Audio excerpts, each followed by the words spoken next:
I moved to the other side of the country to California. I traveled the world for about 6 months, going to Asia, learning about other cultures, did a lot of really cool things. And we could go back to that in the story. But ultimately, what I found out is that of our minds, we are really only using 5 to 10%, and that there is a 90-95% of other things that are going on in the subconscious or in the unconscious. And so I got really curious. I was like, well, I want to know what's going on there.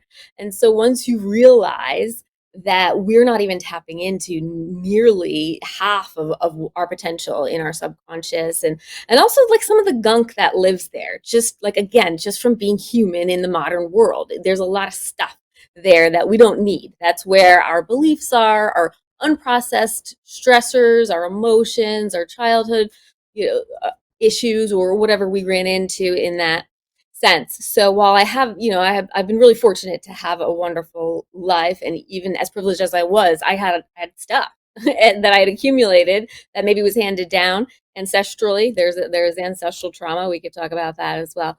So ultimately, it brought me to Southern California, where I opened a practice of hypnotherapy. So I help people get into that part of their subconscious mind so they could start releasing some of the things that they didn't need, right? So, I realized that any stressor that we have in our life that doesn't go processed, we hold on to it, be it in our body or our brain. And so people are carrying around all of this. And I wanted to share the secret. Like, you don't have to carry around this garbage or this stuff you don't need.